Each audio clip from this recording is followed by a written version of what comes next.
Hello दोस्तों, स्वागत है आपका कॉमिक्स टाइम में। शुरू करते हैं रोमन हत्यारा का दूसरा भाग, जो कि आपने यहाँ तक पढ़ लिए हैं। और इस कारण उसने ध्रुव पर अपने अप, इस बार उसने ध्रुव पर अपने शिकार को भागने का गुस्सा उतारना शुरू कर दिया। ध्रुव को वार करने का कोई मौका नहीं मिला। वह किस किस प्रकार ताकत वह किसी प्रकार ताकत बटोर कर उठ खड़ा हुआ,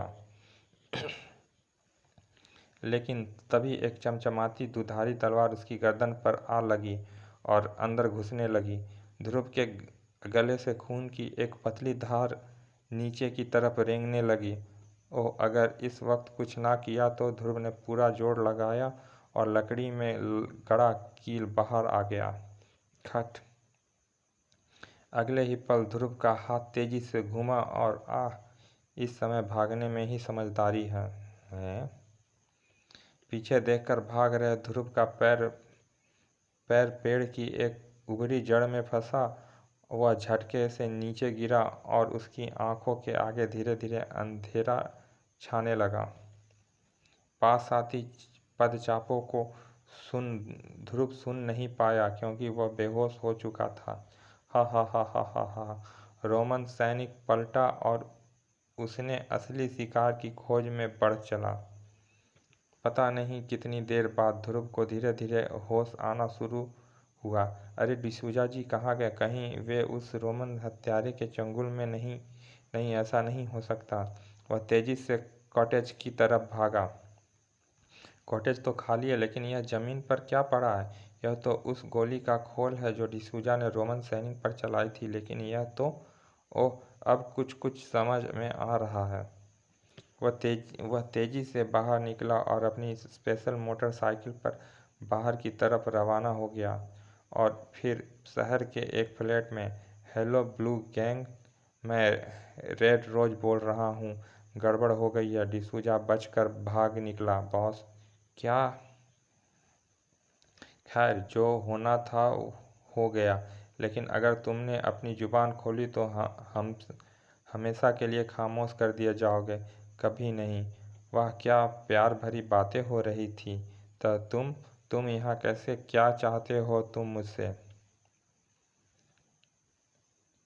उस केबिन में सिर्फ 3 लोग की उंगलियों के निशान थे, डिसूजा, मेरे और रोमन सैनिक के। पुलिस रिकॉर्ड से यह पता करना कतई मुश्किल नहीं था कि वे तीसरी उंगली के निशान किसके हैं। वे निशान तुम्हारे थे। तुम्हारे, यानी अपने ज़माने का मशहूर दादा रंगा शाह के। तो अब तुम मुझसे क्या चाहते हो? तुम्हारे बॉस का नाम, रोमन टॉप का पता। मुझे नहीं पता कि वह कौन है। खुदा कसम, झूठ! तड़ाक! मत मारो, मैं सच कह रहा हूँ कि मुझे नहीं मालूम। बात परसों की है। मैं इसी कमरे में बैठा सोच में डूबा था कि मेरी बेटी के निकाह के लिए पैसा कहाँ से आएगा, कि तभी ना जाने कहाँ से एक अजीब आकृति मेरे सामने आकर खड़ी हो गई। कहा, कौन हो तुम? क्या चाहते हो? लेकिन उसने बिना कुछ बोले मुझे मारना शुरू कर दिया। उसका एक एक हाथ 100-100 किलो के हथौड़े की तरह पड़ रहा था। तड़ाक! फिर वह रुका और बोला, रंगा सा, यह पिटाई सिर्फ एक नमूना थी। अगर तुमने मेरी बात नहीं मानी तो अंजाम खुद ही समझ सकते हो। और अगर मान लिया तो बेटी की शादी आराम से कर सकोगे। मरता क्या ना करता, मैं उसकी बात मान गया। मेरे हाँ बोलते ही उसने मुझे कसकर एक झापड़ मारा और मैं बेहोश हो गया। अब जब मुझे होश आया तो मेज पर एक चिट्ठी और वही रोमन टोप और पोशाक रखी थी।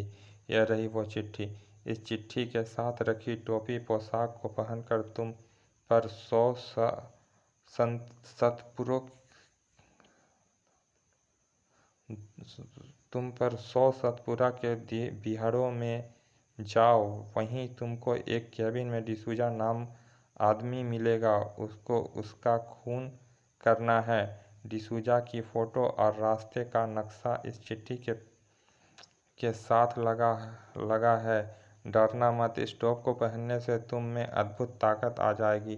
कत्ल करके के बाद वह पोशाक और टोपी वहीं छोड़ देना। पैसा तुम्हारे पास पहुंच जाएगा। धोखा दिया तो मौत तुम्हारा।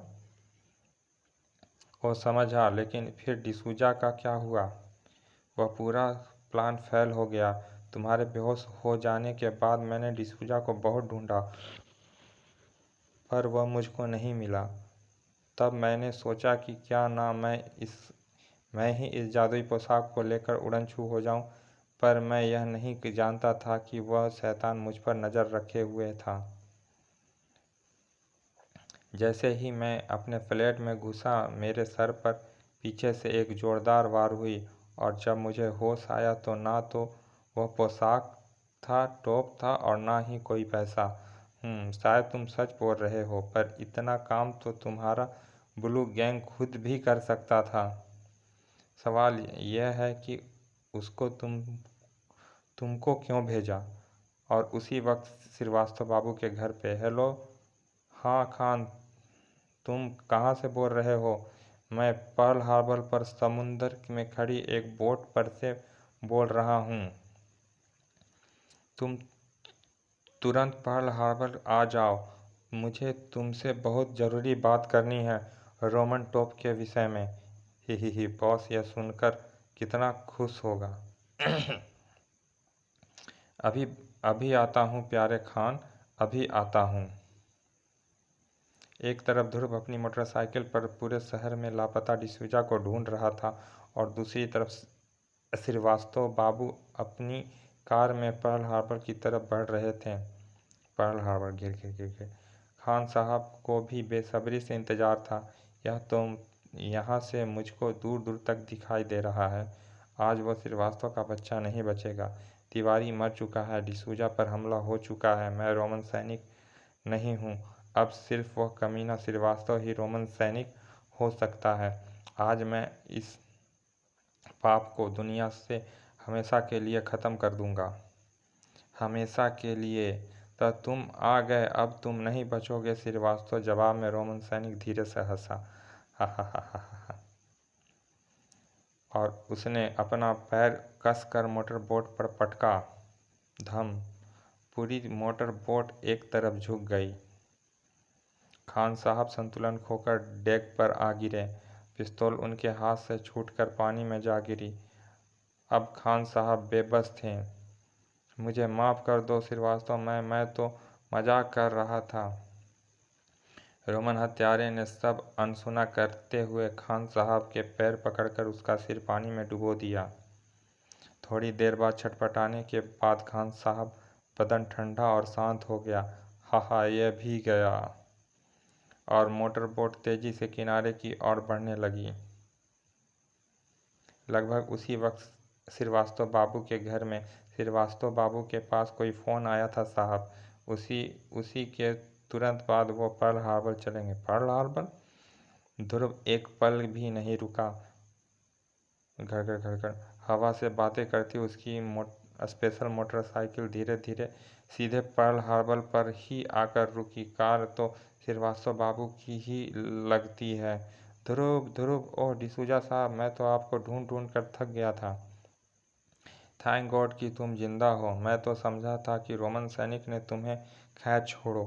मैंने अभी अभी श्रीवास्तव के घर फ़ोन किया था तो पता चला वह यहाँ आया है। बस मैं तुरंत यहाँ चला आया। तो आइए, यहाँ पर सिर्फ एक मोटर बोट ही दिख रही है। शायद उसी में कुछ हो। परंतु मोटर बोट में घुसते ही दोनों भौचक्के रह गए। ओह खान साहब! खान साहब मर चुके हैं। लेकिन यह देखो, इधर आओ ध्रुव। श्रीवास्तव रोमन हत्यारा है। मैं तो यह सोच भी नहीं सकता था। मेरा शक तो खान पर था। उठ कमीने, खेल खत्म हो चुका है। चटाक। नहीं डिसूजा, खेल तो अब शुरू हुआ है। मतलब अब हर चीज़ शीशे की तरह साफ हो चुकी है डिसूजा साहब। उर्फ रोमन सैनिक का क्या बक रहे हो तुम? नाटक करना बेकार है डिसूजा। मुझको तुम पर तभी शक हो गया था जब मैंने तुम्हारे कॉटेज में वापस जाकर वे चली हुई गोलियां देखी जो तुमने रोमन सैनिक पर चलाई थी। वे गोलियां नकली थी। अपने को शक से बचाने के लिए तुमने रंगा शाह को रोमन हत्यारा बना दिया। उसके बाद तुम श्रीवास्तव बाबू और खान साहब की घात में रहे। किसी प्रकार तुमको यह पता चल गया कि खान साहब ने श्रीवास्तव बाबू को यहाँ बुलाया है। तुम यहाँ पहले ही आ धमके खान का कत्ल किया और फिर जब श्रीवास्तव बाबू यहाँ आए तो तुमने उनको किसी प्रकार बेहोश कर दिया। अपनी पोशाक उनको पहना दी और बाहर आकर मेरा इंतज़ार करने लगे। बस क्या सबूत है इसका? यह रोमन टोप। मैं शर्त लगाकर कह सकता हूँ कि इस पर हर जगह तुम्हारी उंगली के निशान हैं, जो अगर तुम निर्दोष होते तो इस रोमन टोप पर वे निशान नहीं होते। ओह तड़ाक! इतना चालाक हो तो अब अपनी मौत से बच लो। डिसूजा के जोरदार वार से ध्रुव केबिन के बाहर आ गिरा।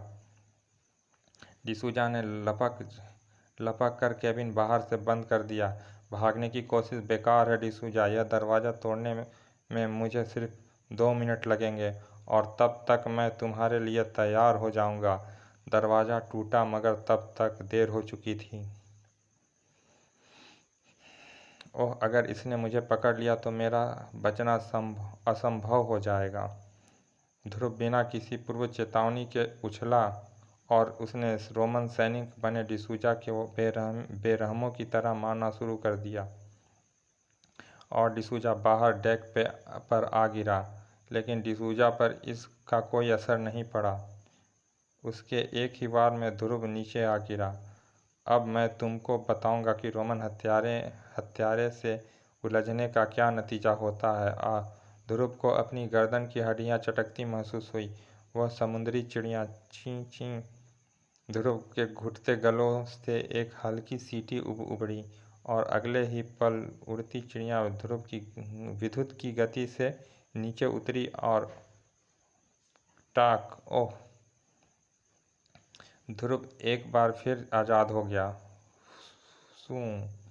ऐसा मौका दोबारा नहीं मिलेगा। ध्रुव ने डेक पर पड़ी लोहे की मोटी चैन उठाई और मेरे ख्याल से यह चैन इसको बांधे रखने के लिए पर्याप्त होगी। लेकिन ध्रुव ने तुरंत ही यह पता चल गया कि उसका ख्याल गलत था। कड़ाक! इस बार ध्रुव के लिए कोई मौका नहीं था। डिसूजा के हाथ ध्रुव की गर्दन पर कस गए थे। ध्रुव के पैर हवा में उठ गए थे। उसका दम घुटने लगा था। उस पर बेहोशी छाने लगी थी। लेकिन बेहोशी की हालत में भी ध्रुव के हाथ उठे और डिसूजा के सर पर रखा रोमन टोप ध्रुव के हाथ में आ गया और पल भर में खेल पलट गया। मेरी ताकत कहाँ गई? टोप के उतरते ही डिसूजा की आश्चर्यजनक शक्ति तेजी से गायब होने लगी। धड़ाक हैं और ध्रुव तड़ाक! ओह, 2 ही वार में तड़ाक! डिसूजा फर्श पर बेहोश पड़ा था। तड़ाक! खेल वास्तव में अब खत्म हो चुका था। फिर बाद में, वाह ध्रुव, पर इस टोप को पहनने वाले में इतनी ताकत कहाँ से आ जाती थी? जादू से? जादू से नहीं पापा। ये देखिए, इस टोप के अंदरूनी हिस्सों में यह छोटी छोटी सुइयाँ सी उभरी हैं और इस सुइयाँ पर किसी प्राचीन जड़ी बूटी का लेप है। जब इस टोप को पहना जाता है तो यह सुइयाँ बहुत हल्के से पहनने वाले के सिर में चुभती है और उसके जरिए रहस्यमय जड़ी बूटी उसके शरीर में प्रवेश कर जाते हैं। उसी दवाई के प्रभाव से टोप पहनने वाले की ताकत कई गुना बढ़ जाती है। इस जड़ी बूटियों को साफ कर देने के बाद यह रहस्यमय टोप एक साधारण टोप बन कर रह जाएगा। और अब मैं चलता हूँ। आज से मेरी छोटी सी कमांडो फोर्स की ट्रेनिंग शुरू होने वाली है। बेस्ट ऑफ लक बेटे। तो दोस्तों, अगले अंक तक के लिए आप सबसे विदा दीजिए। नमस्कार। समाप्त। तो दोस्तों, ऐसे ही ध्रुव सुपर कमांडर ध्रुव की और भी कॉमिक्स अपलोड करता रहूँगा। तो प्लीज़ हमारे चैनल कॉमिक्स टाइम को लाइक, सब्सक्राइब और शेयर करें और जितना से जितना हो सके कमेंट करिए, ताकि आपकी कमेंट हमें आगे और बढ़ने का रास्ता दिखाएगी। तो कृपया हमारे चैनल को सब्सक्राइब और कमेंट करें और लाइक भी करें। धन्यवाद।